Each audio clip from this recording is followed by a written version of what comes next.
वो फिर भी घमंडी नहीं था। वो हर किसी की मदद करता था। उसके दो बेटे थे, एक का नाम शिवा था और दूसरे का नाम गोपी।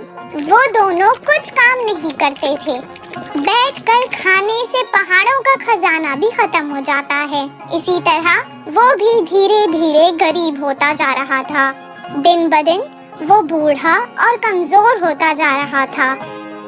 उसे उन दोनों आलसी बेटों की बहुत फिक्र रहती थी और हमेशा उसी फिक्र में चिंतित रहता था। एक दिन वो उन दोनों को एक अच्छा सबक सिखाना चाहता था। जब हम अमीर थे तब इस गांव में चोरों का बहुत ज्यादा डर था। इसलिए मैंने कुछ सोने के सिक्के अपने खेत में एक घड़े में छुपा कर रख दिए थे। बहुत वक्त हो गया है ना, इसलिए मुझे याद नहीं आ रहा है कि वो कहाँ रखे हैं। तुम दोनों सारा खेत खोद दो और उस घड़े को बाहर निकालो। अब हमें उस सिक्कों की बहुत ज्यादा जरूरत है। बहुत खुशी से शिवा और गोपी खेत गए और सारा खेत खोदने लगे। कुछ देर बाद गोपी ने कहा, अभी तक हमने बहुत खोद दिया है, फिर भी हमें वो सोने के सिक्कों से भरा हुआ घड़ा नहीं मिला। शिवा ने जवाब दिया, जिधर खोदना बाकी है उधर ही होगा शायद। बिना ज्यादा समय गवाए जल्दी करते हैं। बहुत मुश्किल से उन्होंने सारा खेत खोद डाला, लेकिन उन्हें वो घड़ा नहीं मिला।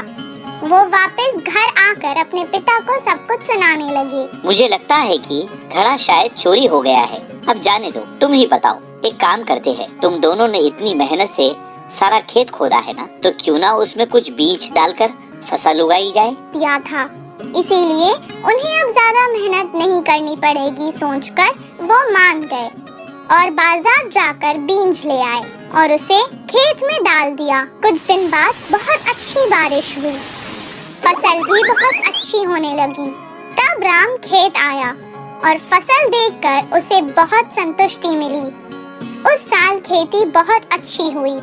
उन्होंने सारी फसल काट दी और बारिशों में और बोरियों में डालकर घर ले आए। तब राम ने कहा, अपने लिए कुछ अनाज की बोरियां रख लो और बाकी के बाजार में बेच आओ।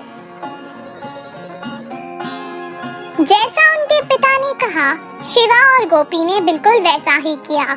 सारी फसल बेचकर उसके पैसे अपने पिता को लाकर दे दिए। अपने बच्चों की पहली कमाई को देखकर वो बहुत खुश हुआ और कहने लगा, बच्चों, यही है वो सोने के सिक्कों से भरा घड़ा जो तुम दोनों मिलकर हर साल इस खेत से कमा सकते हो। तुम दोनों सुखी जीवन बिता सकते हो और हर